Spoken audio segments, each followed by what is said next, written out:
Tensions flared in the West Bank on Friday as angry and sometimes armed broke out between Palestinians and Israeli forces in the occupied territories following a deadly crackdown by Israeli soldiers. The Palestinian Health Ministry said 13 people, including 5 children, were killed in the Nur Shams refugee camp near Tulkarem on Thursday. Israeli media said Israeli soldiers used drones before engaging a prolonged gunfight with armed groups in the camp, which resulted the deaths of civilians and many militants. Thousands of people from camp attended funerals those killed in attack, including supporters Hamas and Palestinian Islamic Jihad, a paramilitary branch Muslim Brotherhood group. Crowds supporters Islamic Jihad group chanted revenge and waved flags, a sign the growing importance armed groups in West Bank. It is not worth blaming fighters or making excuses that Hamas, Fatah or Islamic Jihad are responsible for our suffering. Responsibility lies with occupation, said Mohammed Zuhdi, who lives in Nur Shams camp, referring to Israeli forces. No one wants to die. But when people see women and children being slaughtered, they get angry and protest. Then they are killed by the Israeli army. He said, even if you do nothing to the Israelis, they will shoot you. No one is safe these days.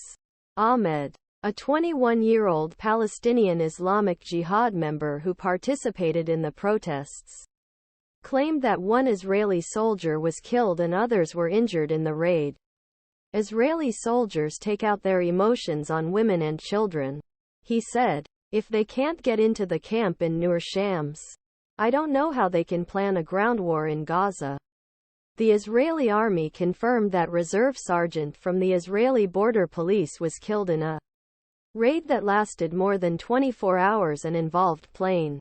The Israeli army said a statement that they targeted Hamas members who shot 4 Israelis in the Ahli settlement the West Bank earlier this year.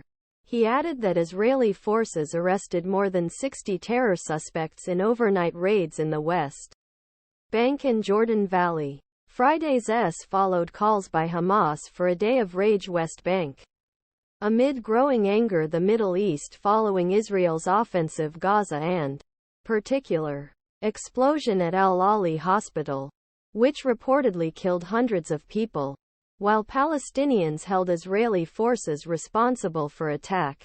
Israeli army claimed that deaths were caused by a misfired PIJ rocket. Despite pressure from Israeli forces and Palestinian Authority security forces, many ordinary people in the West Bank also said they felt the need to protest. We don't have weapons to fight, but least we can show the world that we stand with the children of Gaza.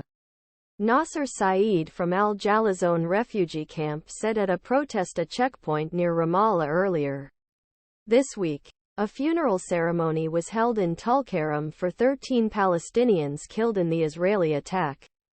Anadolu AgencyAnadolu Since an attack by Hamas militants on October 7 that killed at least 1,300